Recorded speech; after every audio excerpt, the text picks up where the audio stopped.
Oke, balik lagi nih teman-teman santuy. Udah selesai mendengarkan lagu, sudah kembali tenang, kembali santuy lagi kita. Tadi kan kita udah panjang ini nih, udah panjang nih pembahasan kita, sharing-sharing kita dari Bu Yulia, dari Kak Adi, dari Kak Rey.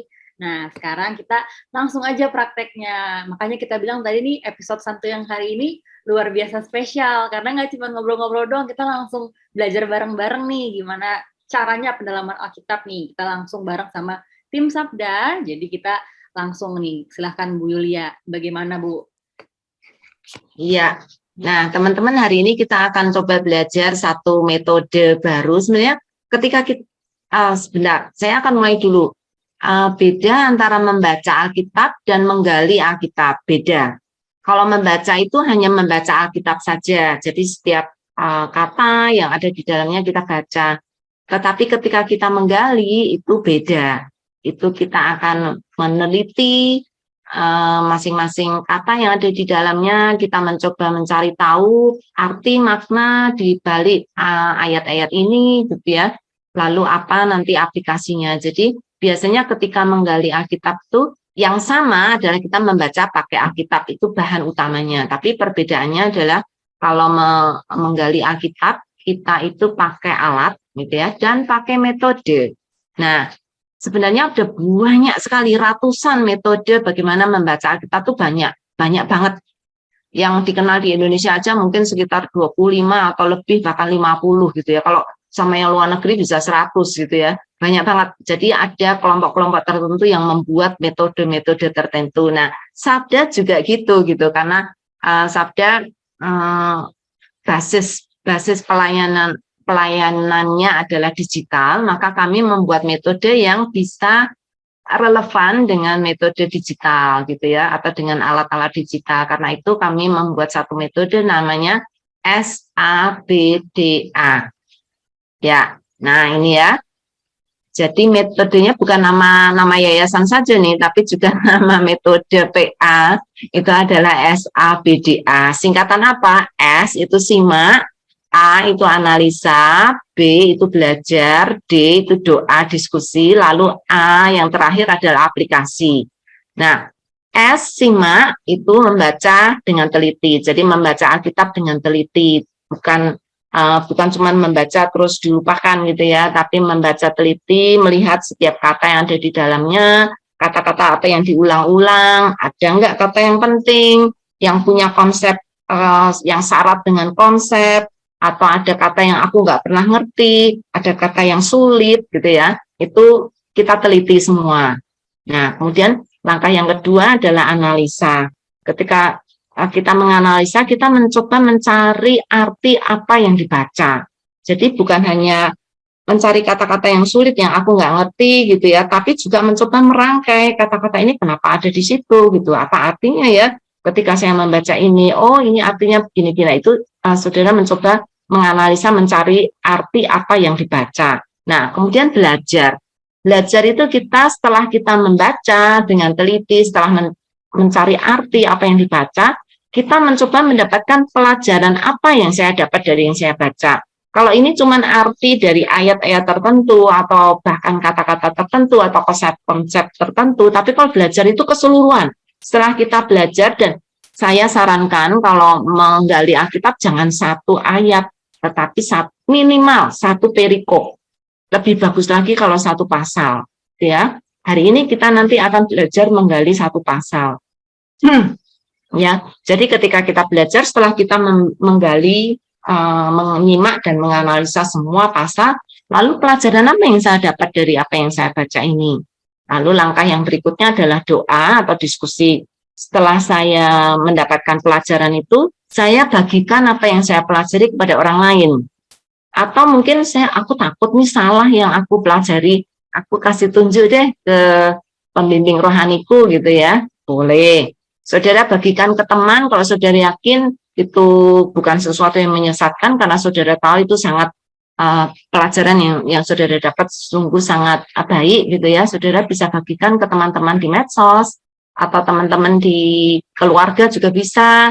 Atau kalau saudara nggak punya keluarga, nggak punya teman, ceritakan itu ke Tuhan gitu ya dalam doa. Tuhan, aku tadi udah belajar ini, aku dapat ini, aku bersyukur Tuhan kasih aku pelajaran ini gitu ya. Bisa doa dan bisa diskusi. Nah, langkah yang paling akhir, yang paling penting adalah aplikasi. Pelajaran yang udah didapatkan itu terus diapakan gitu. Terapkan dalam kehidupan sehari-hari. Kayak Yakobus bilang, iman harus ditunjukkan dengan tindakan gitu ya. Harus ada perbuatannya. Jadi ini apa yang saya pelajari, mungkin yang saya dapatkan 5 misalnya ya, 5 poin.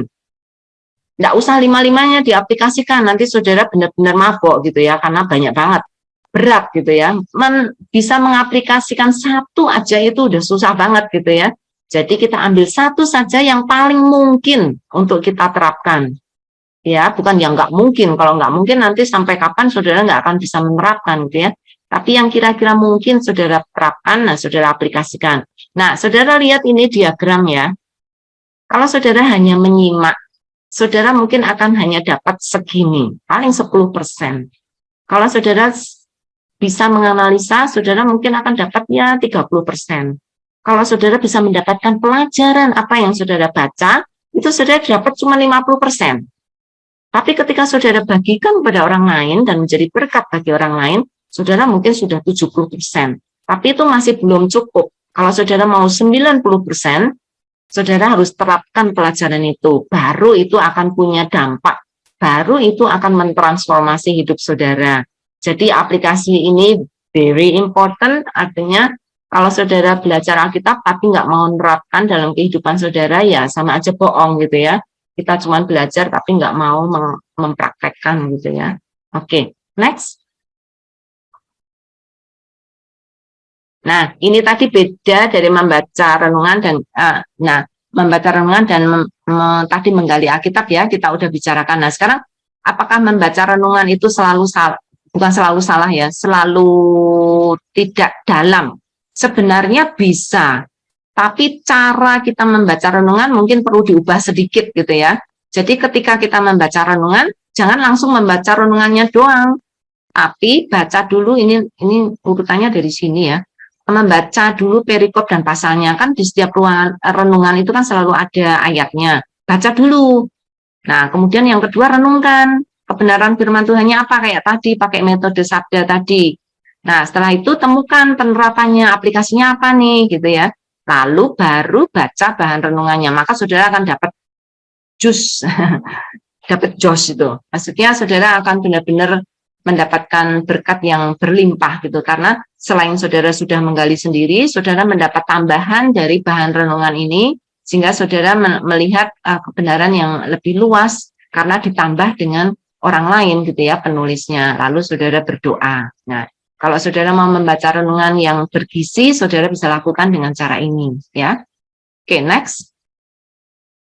Yang terakhir ini alat-alat PA tadi ya. Jadi yang dibutuhkan adalah Alkitab, versi Alkitab bahasa Indonesia dan versi Alkitab bahasa lain, kemudian kamus bahasa dan kamus Alkitab, kemudian peta Alkitab atau peta zaman Alkitab dulu, kemudian pengantar, itu Alkipedia, pengantar kitab-kitab dalam Alkitab, lalu tafsiran. Ini pendapat para ahli, gitu ya. Oke, sampai di situ. Jadi ini menolong kita untuk mempelajari Alkitab dengan bertanggung jawab, ya. Oke, thank you. Bisa kembali ke screen, ya. Jadi sudah siap untuk mempraktekkan? Siap. Siap. Iya, gitu dong, semangat sedikit. Nggak akan dihukum kok kalau salah, nggak ada yang salah kok, semuanya pasti benar. Oke, teman-teman, kita akan membaca Mazmur 1. Kita perlu baca dulu ya, saya akan share screen juga untuk Mazmur 1. Atau kita baca bareng-bareng deh, kalau mau. Ya. Oke. Ini ya, ketika kita membaca tadi, membaca dengan teliti. Jadi bukan cuma sekedar membaca, tapi mulai perhatikan kata-katanya satu persatu ya. Berbahagialah orang yang tidak berjalan menurut nasihat orang fasik, yang tidak berdiri di jalan orang berdosa, dan yang tidak duduk dalam kumpulan pencemooh.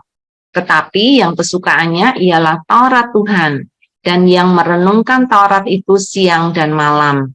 Ia seperti pohon yang ditanam di tepi aliran air, yang menghasilkan buahnya pada musimnya, dan yang tidak layu daunnya.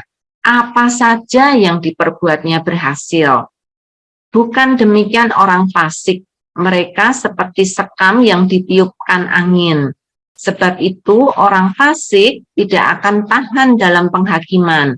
Begitu pula orang berdosa dalam perkumpulan orang benar.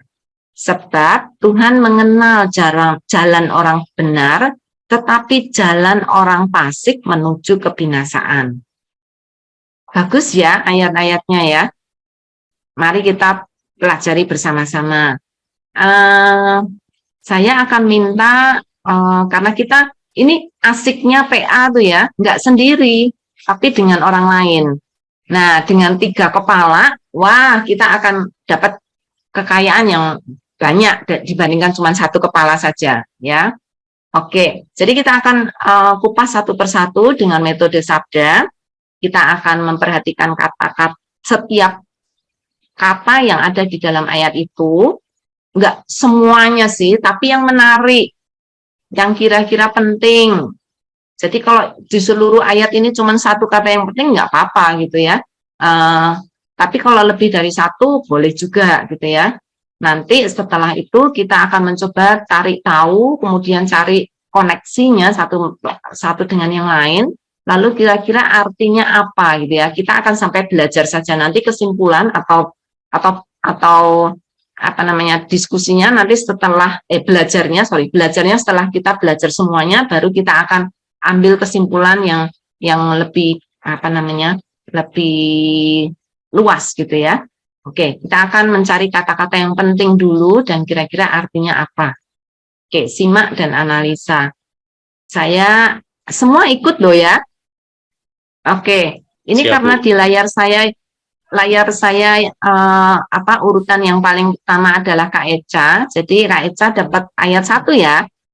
Nanti Kak Re dapat ayat 2, kemudian Kak Adi dapat ayat 3. Nanti ayat 4 balik lagi ke Kak Eca, kemudian Kak Re, dan 6 adalah Kak Adi. Gitu ya. Oke, sekarang Kak Eca dulu. Menurut Kak Eca, kata-kata yang paling menarik, yang paling menyenangkan, atau yang paling sulit, atau bahkan yang paling menonjol, apa sajalah. Pokoknya kata yang menurut Kak Eca tuh menarik, apa? Ini berarti cuma 1 kata ya, Bu? Boleh banyak. Semakin banyak, semakin baik sih. Oke. Jadi boleh banyak kata ya sebenarnya ya? Boleh. Nah, kalau kata yang menarik, menurut aku tuh berbahagialah. Apalagi? Orang fasik. Orang fasik, ya. Terus? Kumpulan pencemooh. Kumpulan pencemooh, oke. Nah, saya sekarang akan minta yang lain ikut bantu Kak Eca. Selain 3 kata ini, adakah kata yang menurut kalian kok kalau disambung-sambung kok kayaknya kok menarik ya gitu ya? Ada nggak? Kak Adi boleh, Kak Re boleh?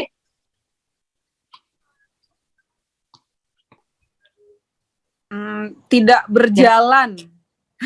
Tidak berjalan. Ya, tidak berjalan. Oke, berjalan. Ya. Good. Berjalan. Ada kata-kata yang mirip-mirip nih dengan berjalan. Berdiri sama duduk. Berdiri dan duduk. Berdiri, duduk. Exactly. Ya, sangat bagus banget. Berjalan, berdiri, duduk. Heran ya? Ya, berjalan menurut nasihat orang fasik, berdiri di jalan orang berdosa, duduk.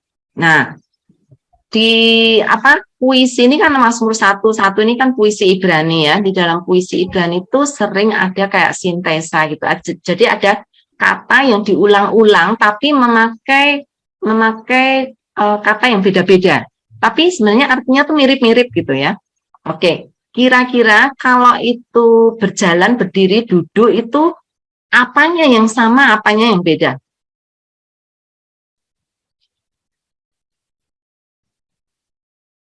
Kalau misalnya ya, saya berjalan sama orang, berjalan aja gitu, Geraknya, beriringan. Bu.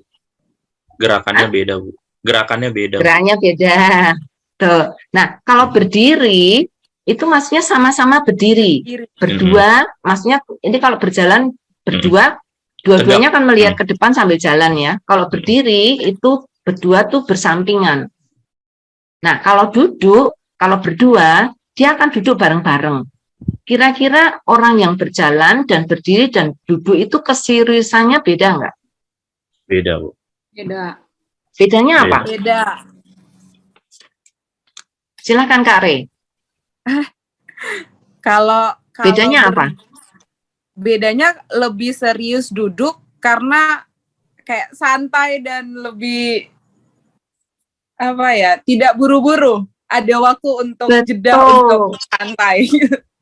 100 untuk Kak Re. Wah. Betul sekali. Di dalam kehidupan khususnya zaman dulu ya, ketika tidak ada kendaraan, tidak ada motor dan tidak ada mobil, kemana-mana kan orang berjalan ya. Orang tuh bisa berjalan beriringan tanpa harus berbicara. Tetapi kalau mereka berdiri bersampingan, itu mau nggak mau dia akan berbicara. Karena deket banget gitu dan nggak ngapa-ngapain. Kalau berjalan kan ada yang dilakukan ya. Kalau berdiri, mulai ada yang ingin dibicarakan. Nah, kalau duduk persis tadi seperti kata siapa? Aku agak lupa ya. Kak Re. Kak Re, itu lebih serius duduknya. Karena ketika duduk itu artinya dia spend time. Berarti dia meluangkan waktu untuk memberikan perhatian gitu ya. Nah, kalau saudara baca lagi ayatnya ya, tidak berjalan menurut orang fasik. Artinya kita tuh tidak seiring dengan orang fasik. Orang fasik itu orang yang kayak apa sih? Nah, ini mulai ke analisa ya. Orang fasik itu yang kayak apa? Orang yang Silakan Kak Eca. Orang yang nggak mau menuruti perintah Tuhan. Boleh. Apalagi? Yang lain boleh bantu sih. Apalagi orang fasik? Tidak ada dalam perkumpulan kumpulan orang percaya. Orang fasik itu bukan orang percaya, Ya. tapi yang lebih apa namanya, lebih jelas lagi, yang lebih sederhana lagi. Orang fasik itu orang yang kayak apa? Orang yang menyembah berhala, Bu. Menyembah berhala, ada yang lebih sederhana lagi. Tidak mendengarkan firman Tuhan. Tidak takut akan Tuhan. Betul. Kalau tidak ada hubungannya dengan agama, tidak ada hubungannya dengan kerohanian, orang fasik itu yang kayak apa? Ateis, Bu. Hah? Orang apa? Ateis, bukan, Bu. Ateis? Oh, masih ada hubungannya dengan agama itu. Hidup suka-suka, nggak ada apa ya, hukum dalam dirinya, suka-suka aja. Suka-sukanya, mau-maunya. Ya. Saudara, orang fasik itu di dalam perjanjian lama sering disebut sebagai orang bodoh. Bukan bodoh secara intelektual, tetapi bodoh karena dia tidak mengenal Tuhan. Betul, ya, sangat-sangat betul sekali. Jadi ini melengkapi ya orang fasik. Nah, tidak berjalan bersama orang fasik, tidak berdiri artinya tidak berbicara atau tidak kalau cuman berjalan kan belum tentu kita kenal ya dengan orang itu. Tapi kalau sudah berdiri dan berdua gitu artinya kita sudah mulai mencoba mengenal mereka. Jadi tidak berdiri di jalan orang berdosa artinya tidak ikut-ikut dengan orang berdosa. Nah, tidak duduk dalam kumpulan pencemooh artinya dia jadi berjalan itu hanya beriringan, berdiri itu mulai setuju, duduk mulai melakukan hal yang sama dengan orang yang bodoh ini. Nah, kalau saudara lihat juga ada 3 kata, coba temukan 3 kata yang sebenarnya ternyata artinya sama. Bukan 3 kata, 3 frasa yang sebenarnya artinya sama. Yang yaitu adalah orang fasik. Orang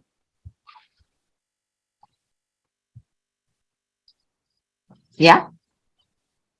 Fasik, berdosa, pencemooh. Iya, Bu.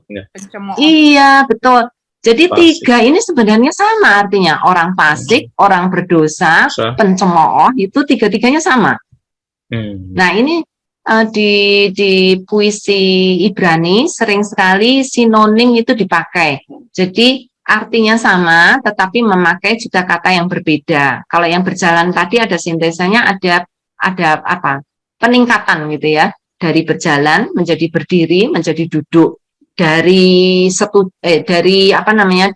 melihat orang berdosa, akhirnya setuju, bukan hanya setuju, akhirnya malah ikut sebagai orang berdosa. Gitu ya. Jadi kita simpan dulu. Jadi ini berbicara tentang kalau kita bukan orang fasik, maka kita tidak akan berjalan bersama mereka, kita tidak akan berdiri bersama mereka, kita tidak akan duduk sama mereka. Nah, kita adalah orang yang berbahagia kalau kita bukan jadi orang yang kayak gitu dan setuju dengan orang yang fasik. Nah, simpan dulu ya. Sekarang ayat yang kedua. Ya, next. Tetapi yang kesukanya tadi kan lawan ya. Yang tadi tuh orang fasik, ingat-ingat ya. Pasal ayat 1 tadi tentang orang fasik. Nah, ini lawan dari orang fasik. Tetapi ini kata lawan yang kesukaannya adalah Taurat Tuhan. Yang merenungkan Taurat itu siang dan malam. Oke, Kak Re, kata-kata apa yang menarik di ayat ini? Kesukaannya. Kesukaannya. Berarti dia suka, dia senang. Lalu? Merenungkan. Panjang merenungkan siang dan malam. Enggak apa-apa.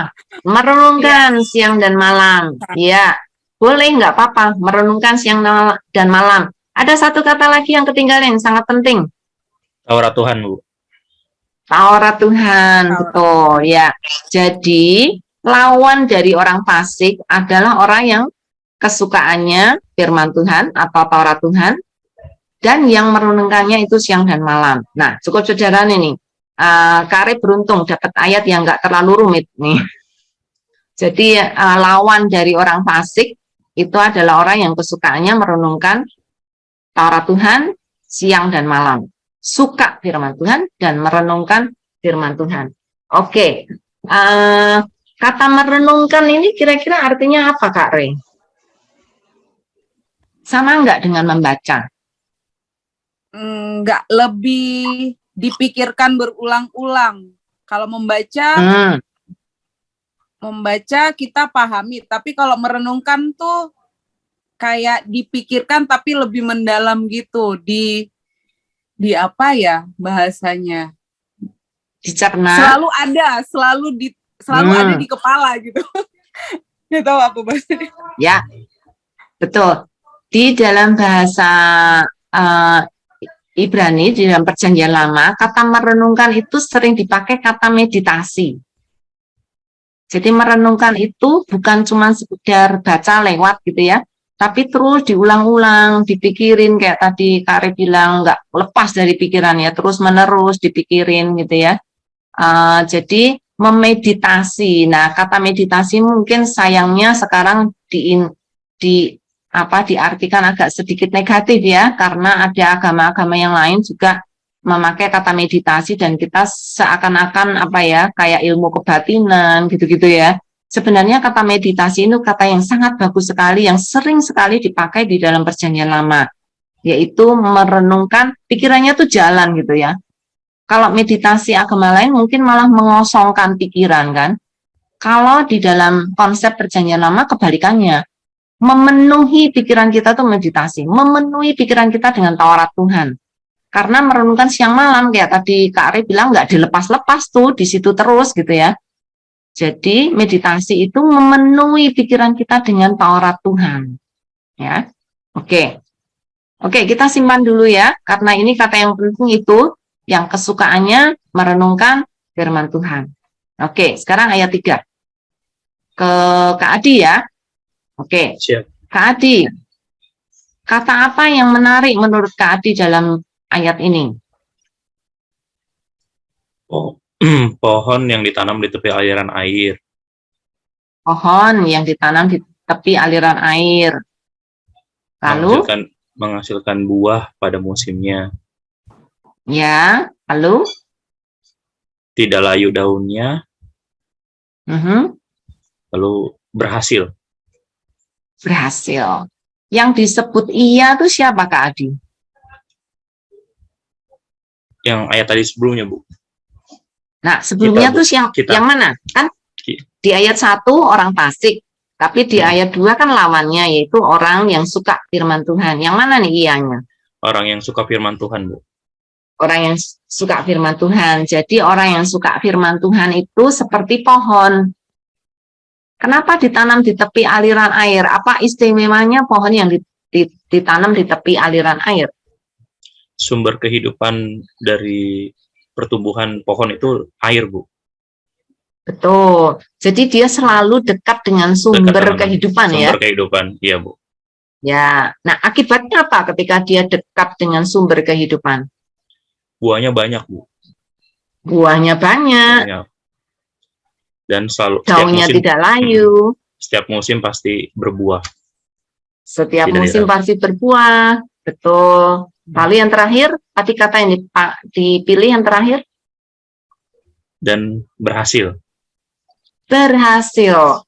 Jadi kalau orang yang sukanya firman Tuhan, yang merenungkan siang malam, maka dia seperti orang yang hidup di dekat sumber kehidupan.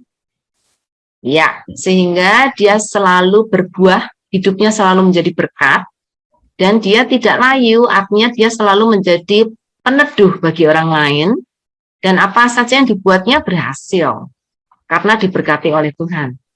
Ya, oke. Thank you. Sekarang ayat yang keempat. Sudah mulai terbiasa ya, mulai paham ya, flow-nya. Pertama memang tadi agak, ya kita pelan-pelan ya, yang pertama kedua sudah lumayan, sekarang ketiga udah lancar nih. Oke, sekarang balik lagi ke Kak Eca. Di ayat 4 ini kata apa yang paling menarik Kak Eca? Ya, ini berarti orang fasik seperti sekam yang ditiupkan angin. Betul, ini balik lagi ya. Kata yang menarik adalah orang fasik. Dan orang fasik itu diumpamakan seperti sekam yang ditiup angin. Ini kebetulan kok Kak Eca dapat yang orang fasik terus dari tadi.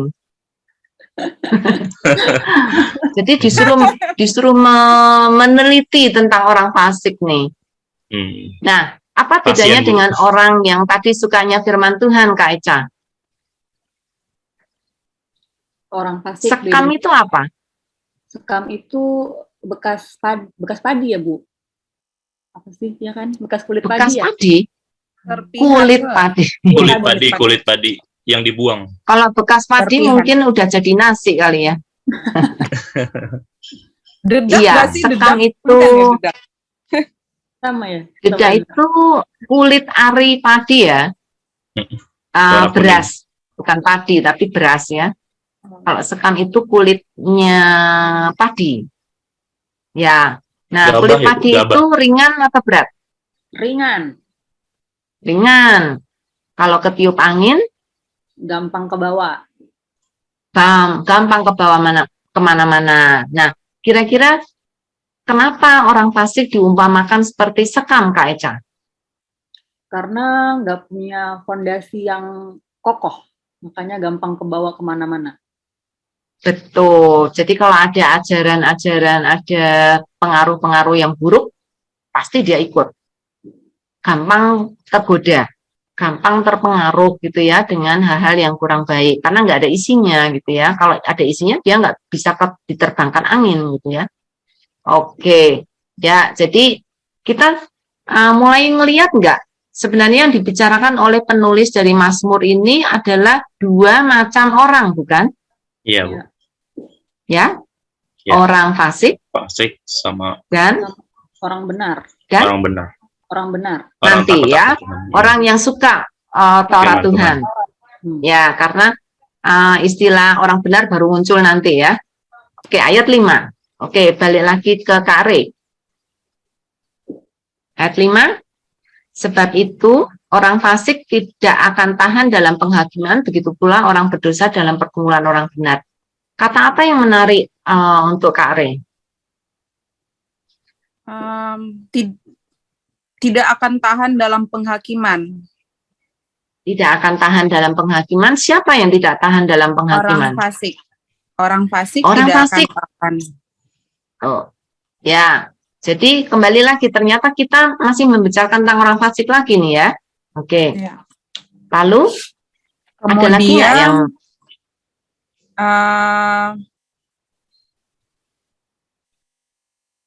orang berdosa. orang Begitu berdosa? pula, Kira-kira orang orang ya. berdosa dalam perkumpulan orang benar. Tadi di ayat yang pertama kita sudah belajar ya. Orang fasik itu disebut dengan 3 cara. 1, orang fasik. Orang fasik, 2, orang berdosa, orang berdosa. 3, pencemooh. pencemooh. Betul. Jadi ini diulang lagi nih oleh penulis ya. Jadi orang fasik itu tidak tahan, dan orang berdosa itu orangnya sama, yaitu orang fasik itu orang berdosa tidak bisa tahan dalam perkumpulan orang benar. Nah, kenapa orang fasik tidak akan tahan dalam penghakiman, Kak Re? Karena akan dihukum sama Tuhan. Ya, karena orang fasik itu selalu berbuat dosa. Berbuat Berbuat dosa. salah. Iya. Jadi kalau dihakimi, dia pasti akan kena hukuman, karena dia pasti akan dikatakan guilty atau dikatakan bersalah, ya. Bersalah. Oke, ya. Begitu pula orang berdosa dalam perkumpulan orang benar. Apa tuh maksudnya, Kak Re? Sama seperti orang dosa yang ada dalam perkumpulan orang benar. Maksudnya? Orang berdosa itu orang yang belum mengenal firman Tuhan, jadi hidup lamanya masih ada, walaupun dia berkumpul dengan orang yang benar. Benar nggak sih, Bu? Ini kan begitu pula, artinya sama dengan sebelumnya, ya. Nah, sebelumnya Pak, orang fasik tidak tahan dalam penghakiman. Nah, sama orang berdosa tidak tahan dalam perkumpulan orang benar. Jadi apa artinya? Kenapa orang berdosa tidak tahan dalam perkumpulan orang benar? Karena dia tidak mengikuti firman Tuhan. Makanya dia nggak tahan. Dia nggak tahan. Oleh ya, kebenaran kalau orang firman Tuhan. Betul. Karena akan kelihatan dosanya. Apa yang dia lakukan akan menjadi terang kalau dia ada di perkumpulan orang benar, artinya menjadi jelas, dosanya menjadi jelas. Jadi kalau orang berdosa kumpul dengan orang dosa, kelihatan nggak? Enggak, gelap. Nggak kelihatan, sama-sama dosanya kok. Tapi Sama. ketika kumpul sama orang benar, waduh kelihatan sekali nih, ternyata orang benar ya. melakukan, iya beda banget gitu ya. Makanya nggak tahan. Orang yang berdosa itu nggak tahan kalau ada di perkumpulan orang benar, ya.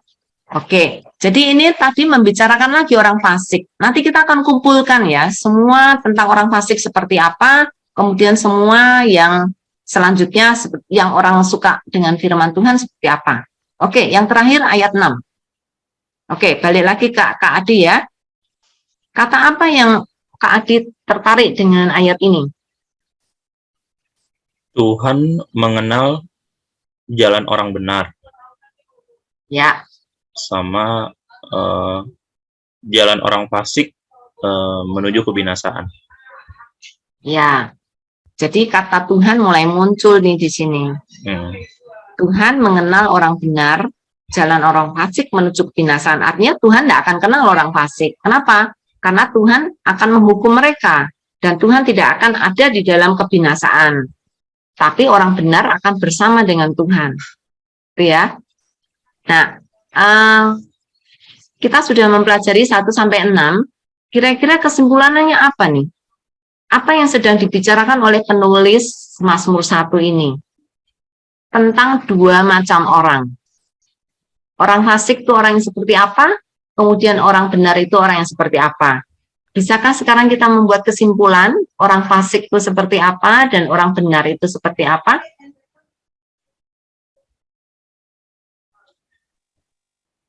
Silakan. Ya. Siapa Kalau saja? Ya. kalau saya kalau orang benar itu pasti akan selalu berbahagia dan hidup di hidup di dalam Taurat Tuhan akan membawa kita ke dalam keberhasilan. Mhm. Kalau Oke. orang kalau orang fasik hidupnya Orang tidak fasik. akan hidupnya tidak akan tenang, penuh ketakutan, Mhm. kekhawatiran, dan ujungnya itu menuju kebinasaan. Betul. Ya, itu pelajaran yang Kak Adi dapat ya dari seluruh ayat yang kita pelajari bersama-sama antara orang benar dan orang fasik. Oke. Sekarang selanjutnya mau siapa dulu, Kak Eca atau Kak Re? Boleh. Kalau Pelajarannya boleh beda, nggak harus sama. Jadi masing-masing kita kan mendapatkan impresi atau mendapatkan kesan yang beda-beda ya. Dari tadi mempelajari itu tuh, kesan apa yang paling mendalam untuk Kak Eca? ya kalau orang fasik itu orang bodoh yang nggak punya fondasi sehingga masih gampang digoyahkan, nggak punya prinsip, yang ujungnya adalah kebinasaan. Sedangkan orang benar itu orang yang punya fondasi, di mana dia selalu merenungkan firman Tuhan setiap saat. Ya, fondasinya di dalam firman Tuhan, betul. Setiap saat, sehingga ujungnya dia akan selalu berhasil. Amin. Ya, thank you. Oke, Kak Re. Idem, Bu. Idem. Nggak boleh idem. Bercanda. Biar agak santai. Iya. Ini kita mempelajari 2 jenis orang, yaitu orang fasik dan orang yang kesukaannya yaitu yang suka firman Tuhan. Kalau jangan hidup seperti orang fasik yang gampang terombang-ambing, yang tidak ada dasar dalam hidupnya, yaitu firman Tuhan itu. Tetapi hiduplah sebagai orang-orang yang cinta firman Tuhan, yang mana dia merenungkan firman Tuhan itu siang dan malam, yang menempelkan hidupnya pada sumber air yaitu firman Tuhan, sehingga apa yang dia kerjakan itu berhasil. Wah, dia merangkum dari Kak Adi dan Kak Eca. Iya, aduh. Jadi pinter-pinter nih. Betul, belajar dari 2 jenis orang gitu ya, orang fasik dan orang benar. Nah, kita harus memilih nih, mau jadi orang benar atau orang fasik nih. Nah, sekarang kita membicarakan aplikasi ya. Kita kan udah belajar nih, ini pelajaran yang kita dapat nih, nanti boleh di-sharekan ini. Jadi nanti akan jadi quote, sharekan ke medsos teman-teman atau ke story Instagramnya gitu ya, hari ini aku belajar ini gitu ya. Nah, sekarang aplikasi, ini yang paling penting nih. Kalau kita cuman gini tok ya, cuman ngomong doang gitu ya. Sekarang aplikasinya apa? Coba saya kasih waktu setengah menit untuk memikirkan apa aplikasinya. Setelah saya belajar ini, what's next? Oke, silakan. Siapa duluan? Saya Bu ya. Kalau saya aplikasinya. Yang nggak mau diikutin nih. Nggak mau bilang idem ya Adi ya. Iya, yang Bu. pertama paling pintar nih. Aduh, kalau saya sekalipun hidup berjalan dengan orang fasik. Nah, sebentar, saya ada kunci ya. Aplikasi itu selalu diawali dengan kata saya akan. Karena ini menjadi pribadi. Ini yang akan saya implementasikan dalam hidup saya. Saya akan menjadi terang di tengah perkumpulan orang fasik. Gimana caranya? Belum spesifik nih ya. Belum spesifik. Menjadi terang itu apa maksudnya? Menjadi terang, harus bisa diaplikasikan. Menjadi terang itu ada di dalam kumpulan mereka, namun tidak menjadi seperti mereka, melainkan memberitakan kabar baik atau menjadi contoh yang baik sehingga mereka mengikuti kita, Bu, yang sebagai terang itu gitu sih. Menjadi teladan lah bahasanya gitu, itu sih, Bu. Ya, jadi kalau boleh saya kalimatkan ulang ya, saya akan memberitakan kabar baik kepada perkumpulan orang fasik supaya saya bisa menjadi teladan ya bagi mereka, atau bahkan bukan hanya teladan ya, bisa menarik mereka keluar dari kefasikan mereka dan menjadi orang benar. Ya, oke, silakan next. Aku, Bu, biar nggak dibilang kesimpulan. Idem. Nanti saya yang bilang idem. Bener, Bu, emang kita gantian, Bu. Sekarang ntar giliran Eca. Oke, saya akan menjaga pergaulan saya yang seturut dengan firman Tuhan dan selalu menempatkan firman Tuhan yang terutama dalam hidup saya. Ya, yang dekat dengan hidup saya ya, seperti air tadi ya, menjadi sumber kehidupan. Kalau kita dekat dengan firman Tuhan, kita dekat dengan sumber kehidupan. Ya. Sekarang Kak Eca. Nggak boleh idem ya, Bu? Nggak boleh. Oke, kalau saya akan menjadi orang benar dengan memiliki fondasi, yaitu Taurat Tuhan. Wih, sip. Iya. Oke, thank you banyak untuk partisipasinya. Mungkin satu lagi yang saya ingin teman-teman share. Setelah mempraktekkan metode sabda ini dan menggali Mazmur 1, teman-teman belajar proses menggalinya tuh apa? Belajar apa dari proses menggalinya? Susah, mudah, menyenangkan, sulit, atau apalah gitu ya. Silakan. Oke, Kak Eca. Eca. Biar nggak ini, Bu, biar nggak ditiru ceritanya. Kalau dari saya, proses menggali ini bilangnya apa ya? Fun, Bu, menyenangkan kalau ini buat saya. Dan kita harus jadi orang yang detail, nggak cuma selewat aja. Betul. Ya. Bukannya detail, tapi sampai mencari pelajaran apa yang didapat ya, bukan cuma tahu gitu ya, tapi ya pelajarannya. Oke, next. Saling tunggu. Jadi ternyata gampang. Bukan gampang sih, maksudnya kadang-kadang kita berpikiran kalau untuk pendalaman Alkitab tuh kayak lebih ribet gitu loh, Bu.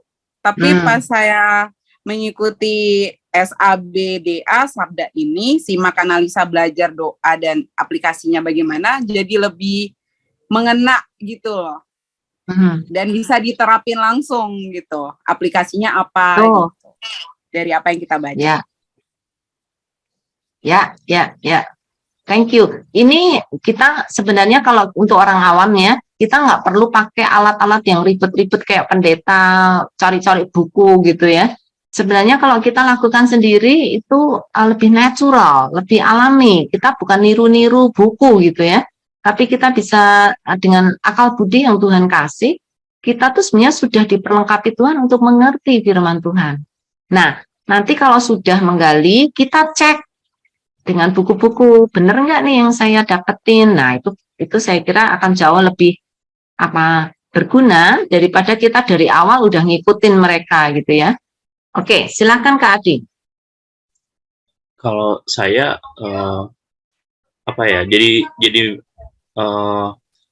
jadi makin seru, Bu, dalam arti kita semakin penasaran dari setiap perikop dari ayat 1, kedua, nah ketiganya ini kok kayak jadi bener ya, maksudnya nyambung gitu kan. Jadi makin kita lebih teliti lagi, makin kita makin mau tahu lagi habis ini ayat apa lagi gitu kan, Bu, dan mungkin perikop yang lainnya nanti akan lebih seru lagi mungkin seperti itu sih Bu. Oh pasti, iya. Udah sih, Bu. Walaupun kadang-kadang kita bisa stuck dengan ayat-ayat yang susah ya, di Alkitab itu lumayan ada banyak ayat-ayat yang susah atau perikop-perikop yang susah. Tapi most of them sebenarnya sebagian besar mereka itu fun dan itu berbicara langsung pada kita tanpa kita harus sekolah teologi ya. Alkitab ini kan diberikan oleh Tuhan kan untuk kita semua. Dan Tuhan tidak bilang, yuk sekolah teologi dulu ya, baru bisa mengerti firman-Ku ya. Enggak gitu ya. Sebenarnya kita bisa gitu ya. Nah, supaya kita itu tidak menyeleweng, alangkah baiknya setelah kita menggali, kita cek dengan buku gitu ya. Supaya kita tidak kemana-mana. Ternyata nanti, ternyata kita udah sesat nih menafsirkan dengan cara yang salah gitu ya. Ya, oke. Tapi kalau kita memakai akal sehat kita gitu ya, ketika kita menggali tadi kan sebenarnya sebagian besar yang kita pakai adalah akal sehat kita gitu ya.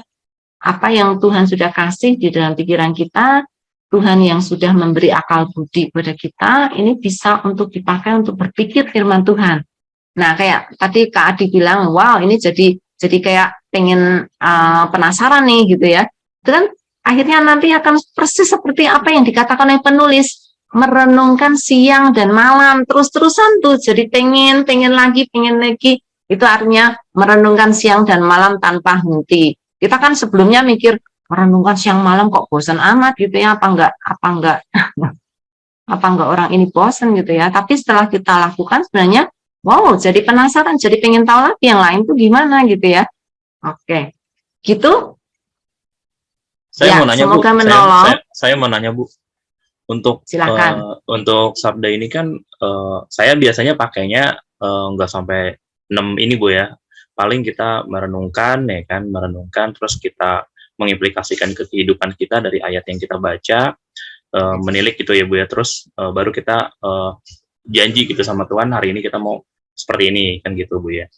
Dasar ya, basic aplikasinya gitu aja sih Bu. Nah, untuk seperti ini kan butuh waktu nih Bu ya dalam menggali. Ini kira-kira Bu, kalau dari sabda sendiri melihat penelitian seperti, maksudnya ini berapa lama ya Bu waktunya gitu, minimal gitu Bu untuk kita menggali firman Tuhan ini Bu, supaya enggak atau kita bablasin sampai satu harian gitu. Jadi perlu. Nah, saya kasih ilustrasi ya supaya kita ingat. Ketika masak, kita kan lihat mau masak apa, itu kan lihat berapa waktu yang saya punya. Misalnya, aduh saya nggak punya waktu nih, wah tergesa-gesa nih. Saya cuma bisa goreng telur sama ambil nasi yang udah, atau pasang nasi di rice cooker gitu ya. Bisanya cuma goreng telur, ya sudah. Kita makan nasi dengan goreng telur karena udah tergesa-gesa, karena nggak ada waktu gitu ya. Tapi on the weekend, di akhir minggu, aku punya waktu setengah hari nih. Pergi ke pasar, cari udang misalnya, atau cari ikan, cari sayur yang aku suka, terus bumbu-bumbu yang ini, cari resep yang cocok, yang aku suka. Saudara bisa half day, saudara bisa setengah hari masak. Itu ya. Jadi tergantung berapa waktu yang Anda mau sediakan, atau komitmen waktu berapa yang Anda sediakan. Nggak harus setiap hari sama, tapi rutin, itu penting. Jadi kalau misalnya punya waktu lebih panjang, ya berarti saya bisa lakukan lebih banyak. Tapi kalau misalnya nggak ada waktu, mungkin analisa saya skip. Saya cuma baca aja gitu ya. Kemudian belajar mungkin saya akan cari bagian yang sederhana yang saya tangkap saat itu. Jadi bisa 3 menit, bisa sampai 2 jam. Jadi kalau saya punya waktu dan saya betul-betul ingin menggali, saya akan menggali setiap kata, saya akan cari artinya di kamus dan lain-lain. Itu can take many times more gitu ya. Jadi kalau saudara misalnya jadi pendeta, seorang hamba Tuhan menyiapkan khotbah, seperti saya menyiapkan khotbah, kadang bisa 1 hari penuh saya lakukan untuk menggali firman Tuhan. Saya harus mendapatkan dulu firman itu, baru saya bagikan kepada jemaat.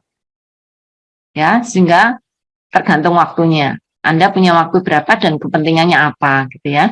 Yang paling penting adalah rutin, supaya kita nggak kelaparan secara rohani gitu ya. Kalau kita sampai kekeringan rohani, maka akan ada banyak masalah rohani yang muncul. Jadi ini untuk pencegahan, lebih baik mencegah daripada menyembuhkan ya. Kalau setiap hari kita rutin makan firman Tuhan, maka kita akan sehat. Kalau kita cuman jarang-jarang, kalau ingat saja kita baca firman Tuhan, ya kadang-kadang kita sakit gitu, karena kita nggak rutin memelihara kehidupan rohani kita. Gitu? Ya, Ada terima kasih, pertanyaan Bu. lagi? Oke. Thank you so much. Waktu kayaknya udah habis. Saya boleh kembalikan ke... Ya, hari ini sangat banyak yang diberkati, teman-teman santuy juga, dan begitu, dan jadi pengen mempraktekkan Bu Yuli nih, gitu. Jadi, kalau kita mungkin biasa basic dasar gitu kan, atau yang kita tahu aja mungkin dari sekolah, dari Rockris, ya kan, kampus dan lain-lain, mungkin tahu sih PA-nya itu seperti ini. Cuma kalau melihat ternyata ada loh cara yang agak simple, namun nggak di luar konteks gitu, Mas. Dalam arti bisa menggalinya itu lebih dari kita, tapi nggak tapi Alkitabiah gitu. Jadi mungkin nanti Ibu bisa kasih closing statement nih, Bu, terakhir untuk kita teman-teman santuy supaya boleh melakukan sabda ini, Bu. Waktu dan tempat. Ya, firman Tuhan adalah firman yang menghidupkan kita. Firman Tuhanlah yang memberi kita jalan, juga yang menuntun hidup kita. Alangkah indahnya ketika firman Tuhan itu menjadi pelita bagi kaki kita, sehingga kita tidak terjerumus dan kita tidak salah arah. Dan sangat luar biasa Tuhan memberikan Alkitab firman-Nya yang berotoritas, Alkitab yang Tuhan sendiri yang memberikan pada kita. Tuhan yang memberi nafas kepada firman itu, sehingga di dalam firman inilah Tuhan boleh memperkenalkan diri kepada kita dan kita tahu siapa Dia dan apa maksud Tuhan menciptakan kita semua. Karena itu saya sungguh sangat mendorong teman-teman untuk belajar Alkitab. Belajar Alkitab itu menyenangkan, belajar Alkitab itu sangat menggairahkan dan sungguh memberikan kesegaran bagi jiwa kita, bagi kerohanian kita. Dan saya sangat senang jika teman-teman juga bisa memakai alat-alat yang Sabda sudah berikan, karena alat-alat ini juga akan sangat berguna untuk kita belajar, bukan hanya sekedarnya, tetapi semakin dalam dan semakin penasaran untuk tahu lebih banyak apa sih yang Tuhan ingin sampaikan kepada kita semuanya, dan itu selalu menggairahkan. Saya sangat senang sekali dengan firman Tuhan. Saya selalu terkagum-kagum dengan firman Tuhan. Betapa kayanya Dia. Ketika satu ayat dikhotbahkan oleh 10 orang, semuanya bisa memberi berkat yang baru kepada kita. Itu luar biasa. Itu menunjukkan bahwa firman Tuhan itu sungguh hidup. Thank you. Nah, ternyata nggak berasa ya, kita ngobrol-ngobrol ternyata udah berapa jam ini ya. Rasanya kayak pengen lagi, tapi cukup ya, supaya semakin penasaran buat nungguin yang next-nextnya lagi ada apa gitu. Oke, baik, terima kasih banyak nih sekali lagi kita ucapkan untuk Ibu Yulia dan juga tim Sabda. Terima kasih untuk sharingnya, sungguh sangat memberkati buat kita juga, dan mudah-mudahan juga buat semua yang mendengarkan dari teman-teman santuy.